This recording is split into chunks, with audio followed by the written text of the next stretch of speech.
Baik, bismillahirrahmanirrahim. Assalamualaikum warahmatullahi wabarakatuh. Kaifa halukum jami'an? La'alakum bi khair daiman. Okay. Good morning class. And how are you today? Okay, I hope you always be fine. Okay. طيب. ماذا درسنا الآن؟ درسنا الآن At-Tarikhul Islamiyah. Okay. Apa pelajaran kita saat ini? Pelajaran kita saat ini adalah sejarah kebudayaan Islam. Oke, anak-anakku, mohon dipersiapkan bukunya. Oke, dan diperhatikan halaman 2. Oke. Sejarah kebudayaan Islam bab 1 halaman 2. Oke. Oke, saya harap kalian sudah membukanya. Selain dari buku, mohon simak dan perhatikan slide berikut ini. Halaman 2. Oke. Peta konsep keperwiraan Nabi Muhammad SAW, ya.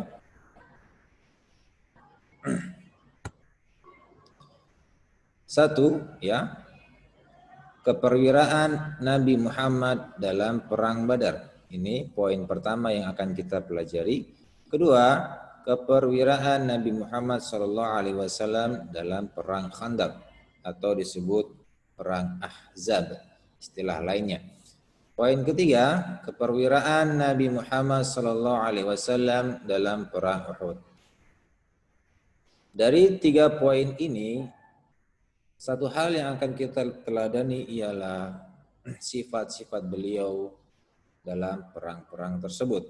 Oke. Kembali ke buku, halaman 2.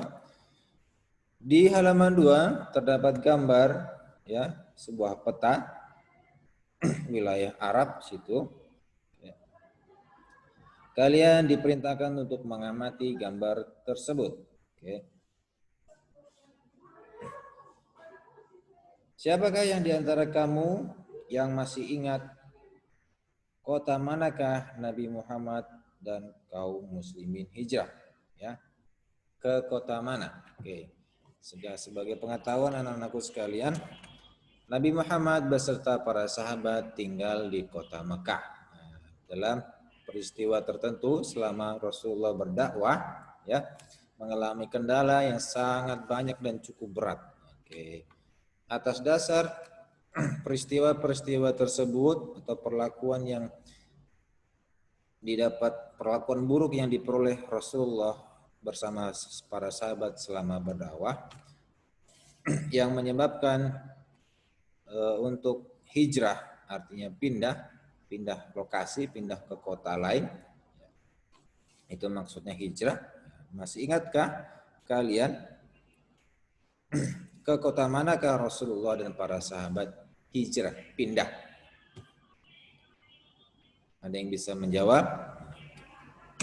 Oke, baik, betul sekali, ya. Di tengah-tengah peta tersebut ada antara Irak, Makkah, Madinah, Yaman atau Hadramaut. Oke.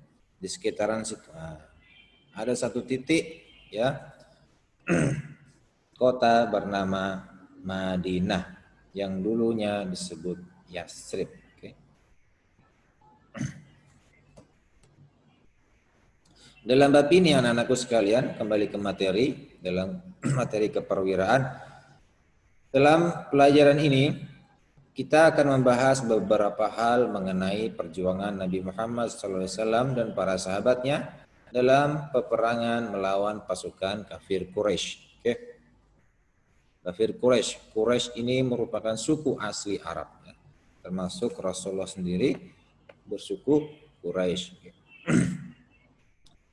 Beberapa peperangan yang dipimpin oleh Nabi Muhammad dan para sahabat akan kita pelajari dan ambil hikmahnya.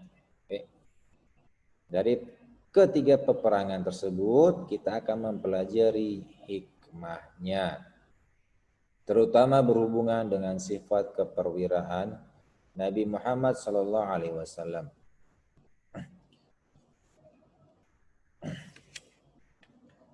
Keberadaan kaum muslimin, anak-anakku sekalian, ya. Keberadaan kaum muslimin di kota Madinah semakin bertambah kuat dan kokoh seiring waktunya berjalan, hasil dari dakwah, ya, berdakwah. Hal ini menyebabkan kaum kafir Quraisy, ya, kaum kafir Quraisy yang dedengkotnya itu Abu Jahal dan Abu Lahab, menyebabkan kaum Quraisy di Makkah semakin khawatir dan merasa terancam, ya, terancam akan posisinya tergeser. Itu yang ditakutkan. Mereka takut kalau sewaktu-waktu Nabi Muhammad memimpin, kaum muslimin menyerang mereka. Itu kesangkaan mereka. Oleh karena itu, mereka selalu berusaha memecah belah persatuan kaum muslimin di Madinah.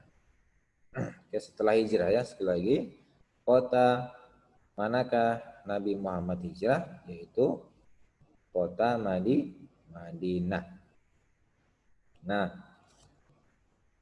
kaum kafir Quraisy bersekutu dengan orang-orang Yahudi untuk memecah belah kaum muslimin yang telah tinggal di Madinah. Di Madinah itu ada dua golongan, yaitu golongan muhajirin. Muhajirin itu maksudnya para sahabat Rasulullah dan jamaahnya, rombongannya hijrah ke Madinah, itu disebut muhajirin. Oke. Kaum satunya disebut Ansor. Kaum Ansor itu adalah penduduk asli Madinah atau Yasrib yang menolong Rasulullah dalam berbagai hal.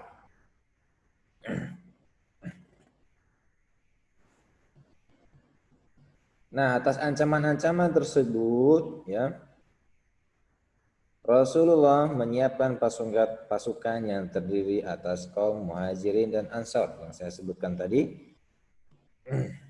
Allah pun menurunkan surah Al-Hajj ayat 22 yang mengisyaratkan izin untuk berperang, yang berbunyi di halaman 4, Udzina A'udzu billahi minasyaitonir rajim. Udzina lilladzina yuqataluna bi annahum zulimu wa innallaha ala nasrihim laqadir. Artinya, diizinkan berperang bagi orang-orang yang diperangi karena sesungguhnya mereka dizalimi dan sungguh Allah Maha Kuasa menolong mereka. Quran surah Al-Hajj ayat 39. Kita pelajari dan kita simak sedikit dari ayat tersebut. Tak selalu kita diperbolehkan menyakiti atau berperang kalau tidak ada sebab. Kalau kaum muslimin tidak didahului. Artinya, jika kembali dalam kehidupan kita, kehidupan kalian, kita tidak boleh menzalimi orang lain atau berkelahi dengan teman atau menyakiti teman kalau kita tidak disakiti lebih dahulu. Lebih bagus lagi misalkan kita mampu memaafkan. Yaitu kurang lebih belajar dari ayat ini, ya. Peperangan yang dipimpin oleh Rasulullah secara langsung disebut Ghazwah. Dan yang tidak dipimpin beliau disebut Sariyah. Nah, itu prolog atau mukadimah sederhana sebelum masuk bab perang Badar. Oke, kita melangkah ke poin selanjutnya. Oke. Silakan anak-anakku buka halaman 4, perang Badar. Oke. Yang Ustadz sajikan dalam slide ini merupakan khulasah atau ringkasan, jadi mohon disimak baik-baik. Oke. Di ending slide dari perang Badar ada tugas yang harus kalian kerjakan. Baik, saya simak.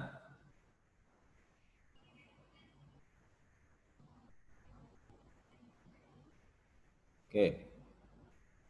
Perang Badar merupakan perang pertama kali antara kaum muslimin dan kaum kafir Quraisy, ya. Kaum kafir Quraisy.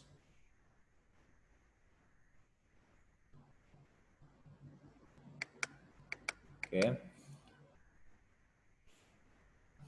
Perang Badar terjadi di desa Badar, ya. Maka sebutannya perang Badar karena terjadi di desa Badar. Oke, kapan terjadinya? Yaitu pada tanggal 17 Ramadan tahun kedua Hijriyah. Ini pahami anak-anakku, kedua Hijriyah maksudnya tahun kedua setelah Rasulullah pindah dari Mekah menuju Madinah. Itu hitungan kalender Islam. Perang ini merupakan perang besar antara kaum muslimin dan kaum kafir Quraisy. Sehingga disebut perang Badar Al-Kubra. Artinya perang yang sangat besar karena jumlahnya juga cukup besar dari kaum kafir Quraisy. Penyebab perang Badar berawal dari pencegatan kafilah dagang kafir Quraisy. Kafilah ini sama halnya dengan kelompok dagang, ya. Kelompok dagang kafir Quraisy yang hendak menuju Mekah oleh kaum muslimin. Jadi kelompok dagang kafir Quraisy itu dicegat, ya, oleh kaum muslimin. Tapi ada alasannya anak-anakku sekalian. Hal ini dilakukan karena barang dagangan yang dibawa kafir Quraisy itu sebenarnya adalah milik kaum muslimin yang dirampas ketika mereka hijrah ke Madinah, ya. Ketika Rasulullah dan para sahabat dan rombongannya itu menuju Madinah, di tengah-tengah kaum kafir Quraisy itu juga main begal, ya. Main begal, ya, merampas barang kaum muslimin. Dalam peperangan ini kaum pasukan Islam maksudnya hanya berjumlah 314 orang. Terdiri dari kaum Ansor dan Muhajirin. Masih ingat tadi maknanya kaum Ansor dan Muhajirin? Kaum Ansor itu apa? Betul, ya, kaum Ansor itu adalah kaum yang menolong Rasulullah, ya, penduduk asli Madinah. Muhajirin adalah gerombolan para sahabat dan rombongan Rasulullah yang ikut hijrah ke Madinah. Nah, dalam pasukan ini langsung dipimpin oleh Rasulullah dan pemegang bendera pihak muslim adalah Mus'ab bin Umair. Sedangkan pasukan kafir Quraisy berjumlah 1.000 orang yang dipimpin langsung oleh Abu Jahal, tokoh Quraisy yang sekaligus paman Nabi Muhammad SAW sendiri. Oke. Next slide. Nah, berdasarkan adat dan istiadat bangsa Arab, anak-anakku sekalian, kebiasaan, adat istiadat kalau tidak paham artinya ya mirip dengan kebiasaan, ya, kebiasaan kaum bangsa Arab itu sebelum perang berjamaah mereka duel satu lawan satu, mereka duel dulu, ya, pimpinan kafir Quraisy melawan pimpinan kaum muslimin, duel satu lawan satu. Nah, dalam perang ini kaum muslimin memperoleh kemenangan yang gemilang, ya. Meskipun 14 orang dari kaum muslimin itu gugur. Oke. Sedangkan dari pihak Quraisy, oke, jatuh korban sebanyak 70 orang, termasuk Abu Jahal sendiri. Dikalahkan oleh Mu'adz bin Amru dan Mu'awwad bin Afrah.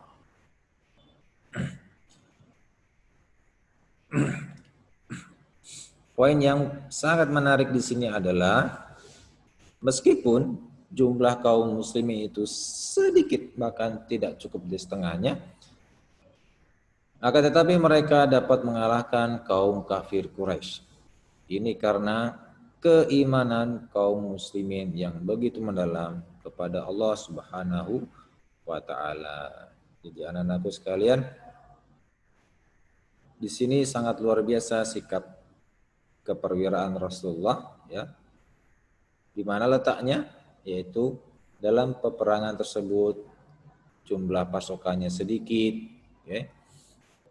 Rasulullah langsung memimpin sendiri jumlah pasukan kaum muslimin.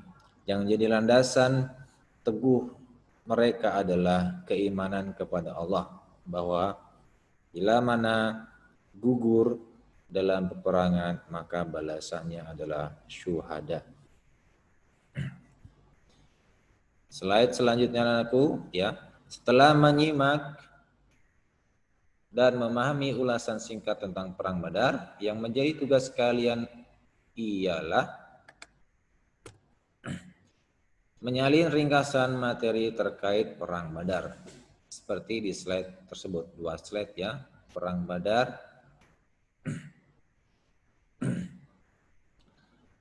Dua, menjawab beberapa pertanyaan berikut. Satu diantaranya, apa pemicu awal terjadinya perang Badar?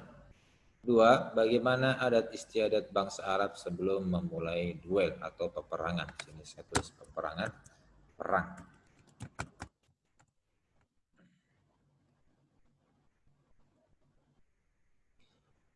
Berapa jumlah pasukan kaum muslimin dan jumlah pasukan kaum kafir Quraisy? 4. Berapa yang gugur dari kedua pihak tersebut? 5. Di mana dan kapan terjadinya perang Badar? Oke, saya harap 5 pertanyaan ini dapat kalian jawab dan mencari jawabannya berdasarkan yang ada di slide. Oke, semoga membantu tugas sejarah kebudayaan Islam. Sampai jumpa di pertemuan berikutnya. Akhirul kalam. Assalamualaikum warahmatullahi wabarakatuh. Jangan lupa tekan tombol subscribe di bawah ini.